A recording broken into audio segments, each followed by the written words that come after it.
నమస్తే, నేను మీ Ashok Kumar. Welcome to our channel. ఆంధ్రప్రదేశ్లో గత వైసీపీ హయాంలో జరిగినటువంటి మద్యం స్కామ్లో ఈ మధ్య దాకా అరెస్టులు అవుతూ వస్తూ ఉన్నాయి. అయితే అరెస్టులు తారాస్థాయికి చేరినాయి అనేటువంటి వాస్తవం కూడా మనం చూసాం.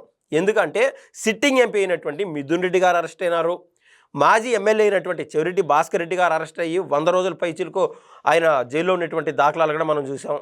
అయితే ఏ దశలోనో ఎక్కడో ఈ మద్యం స్కామ్ విషయమో కాంప్రమైజ్ అయిపోయింది. దీని గురించి ఎవరు డిస్కస్ చేయలేదు అనేటువంటి ఈ క్రమంలో తాజాగా ఒక హాట్ పరిణామం అంటూ చోటు చేసుకునింది. ఏంది అంటే అక్యూజ్డ్ నెంబర్ 52గా ఉన్నటువంటి కట్టా ప్రణయ్ ప్రకాష్ అనేటువంటి వ్యక్తి ఇవాళ అరెస్ట్ అవ్వడం జరిగింది. అసలు ఆయన ఎక్కడ అరెస్ట్ అయినాడు? ఆల్రెడీ ఈ మద్యం స్కామ్లో ఎవరైతే ఇన్వాల్వ్ అయినారో వీళ్ళు ఖచ్చితంగా విచారణ ఎదుర్కోవాల్సి ఉంటుంది. దాంట్లో తప్పుగా చేశానని తెలిస్తే వాళ్ళు ఖచ్చితంగా అరెస్ట్ అవ్వాల్సి ఉంటుంది అనేటువంటి వాస్తవం అందరికీ తెలుసు. సిట్ అధికారులు దీనిపైన పూర్తి స్థాయి నిర్దిష్ట ప్రణాళికతో వ్యవహరిస్తూ ఉన్నారు.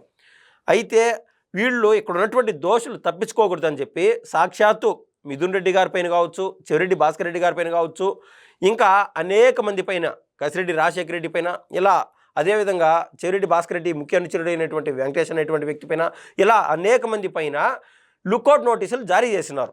ప్రతి ఒక్కరి పైన కూడా జారీ చేశారు.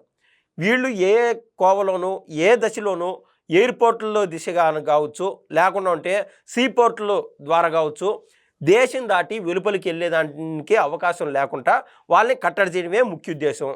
అయినా కూడా మనం గమనించాం, కలకత్తాకు పోయి పారిపోతూ ఉంటే స్వయంగా చెవిరెడ్డి భాస్కర్ రెడ్డి గారు అనుచరుడైనటువంటి వెంకటేష్ అనేటువంటి వ్యక్తి ఆడ పట్టుబడినాడు. స్వయంగా చెవిరెడ్డి భాస్కర్ రెడ్డి గారు కూడా ఆ బెంగళూరు పోయి ఎయిర్పోర్ట్ దగ్గర ఆడ కొలంబోకి వెళ్తూ ఉండి ఆడ కూడా పట్టుబడినాడు. సో ఈ లుకౌట్ నోటీసులు అంత పకడ్బందీగా అంత బాగా పనిచేస్తాయి అన్నందున ఏదేమైనా కూడా మనం గట్టిగా చేయి పట్టుకుంటే చేతుల మధ్య ఇసుక ఏ విధంగా అయితే జారిపోతుందో అలాంటి వాళ్ళు ఈ కట్టా ప్రణయ్ ప్రకాష్ అనేటువంటి వ్యక్తి ఏం చేద్దాం అనుకున్నాడు, త్రూ ఎయిర్పోర్ట్స్, త్రూ సీపోర్ట్స్ కాకుండా ఆయన రోడ్డు మార్గంలో నేపాల్కి పోయి నేపాల్ నుంచి టాంజానియాకి పోదామని చెప్పి ప్రణాళికలు అంటూ వేసుకున్నాడు. అందుకే ఉత్తరప్రదేశ్కి పోయి మహారాజ్గంజ్ అనేటువంటి ఆ రోడ్డు మార్గంలో ఆయన పోతూ ఉంటే అక్కడ చెక్ పోస్ట్ దగ్గర పోలీసు అధికారులు పట్టుకున్నారు. అక్కడ వాళ్ళకి డౌట్లు వచ్చి లుకౌట్ నోటీసులు ఈ వ్యక్తి పైన ఉన్నాయి అని వాళ్ళు గ్రహించి వాళ్ళు ఇమ్మీడియట్గా కస్టడీలోకి తీసుకొని విజయవాడలో ఉన్నటువంటి సిట్ అధికారులకి వాళ్ళు ఇన్ఫర్మేషన్ ఇవ్వడం జరిగింది.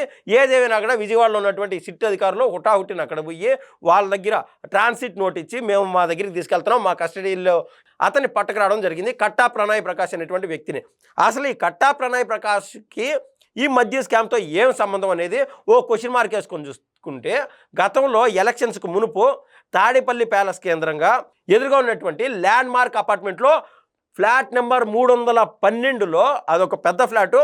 దాంట్లో అప్పట్లో వైసీపీ హయాంలో ఏదైతే వాళ్ళు పాలసీలు మార్చి వీళ్ళకు అనుగుణమైనటువంటి డిస్టిలరీ ద్వారా, అదేవిధంగా వీళ్ళకి ఇష్టమైనటువంటి ఎవరైతే ముడుపులు చెల్లిస్తారో అటువంటి కంపెనీలు రవాణా చేస్తాయి కదా, వాళ్ళ దగ్గర ప్రతి దశలోనూ ప్రతి రూట్లోనూ ఎక్కడెక్కడ డబ్బులు పిండాలో వాళ్ళందరి దగ్గర డబ్బులు పిండుకొని ఏం చేస్తూ వచ్చారంటే, ఏదైతే తాడేపల్లి ప్యాలెస్ ఎదురుగా ఉన్నటువంటి ఆ అపార్ట్మెంట్కి డబ్బులు తెప్పించుకునేవాళ్ళు. అక్కడ డంప్ అయ్యేది. ఒక్కొక్కసారి వచ్చి డంప్ అయ్యేటువంటి డబ్బు ఏకంగా 25 లక్షల నుంచి 35 లక్షల దాకా డంప్ అయ్యేది. అలా వారానికి ఒకసారి వచ్చి అక్కడ డబ్బులు డంప్ అవుతూ ఉండేటి. ఏది ఒక్కొక్క డిస్టిలరీ నుంచి ఒక ప్రతినిధి వచ్చేవాళ్ళు. అలాగా అనేక డిస్టిలరీలు, అదేవిధంగా రవాణా మార్గంలో చూసేవాళ్ళు, ఆ కాంట్రాక్టులు తీసుకునేవాళ్ళు, క్షేత్రస్థాయిలో ఏదైతే ఆడ రెంటలకు పెట్టుకుంటారో ప్రతి ఒక్క చోట ముడుపులు దండుకునేటువంటి వాస్తవం ఆ యొక్క విషయం చూస్తే నివిరిపోయే విధంగా ఉంటుంది.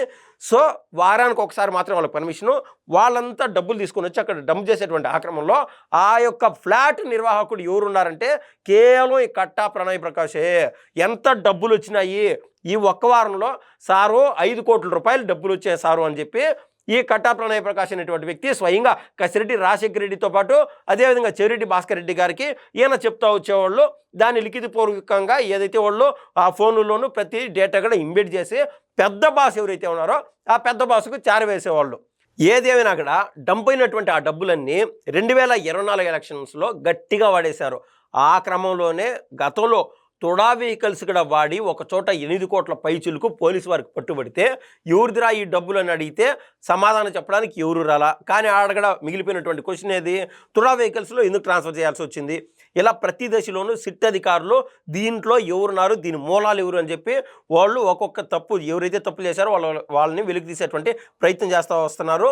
ఈ తప్పులు ఒక్కసారి కన్ఫర్మ్ అయిన తర్వాత వీళ్ళందరిపైన జైలు శిక్ష పడడం అనేది ఖాయము. ఏదేమైనా అక్కడ కట్టా ప్రణయ్ ప్రకాష్ అనేటువంటి వ్యక్తి అరెస్టు మూలాన ఈ యొక్క ఏదైతే లిక్కర్ స్కామ్ జరిగిందో ఆంధ్రప్రదేశ్లో ఏకంగా 33,000 నుంచి 38,000 పైచులకు మంది ప్రాణాలు తీసి వాళ్ళ రక్తాన్ని డబ్బు రూపంలో తాగినటువంటి ఆ ధనార్జకులు ఎవరైతే ఉన్నారో వైసీపీ హయాంలో వాళ్ళందరి అరెస్టు అతి త్వరలో ఉండాలి అనేది సహజంగా ప్రజలు అనుకున్నారు. కానీ సిస్టమ్ ఏ విధంగా పనిచేస్తుందో, ఎందుకంటే ఒక లోటుపాటు ఎక్కడో ఉంది. అంతిమ లబ్ధిదారుడు అని చెప్పి అప్పట్లో ముఖ్యమంత్రిగా పనిచేసేటువంటి వ్యక్తిని కూడా ఈ యొక్క ఏదైతే ఛార్జ్ షీట్లో పెట్టినా కూడా వాళ్ళు ఎందుకు అరెస్ట్ కాలేదో అనేది లాలో అనేక లొసుగులు ఉన్నాయి.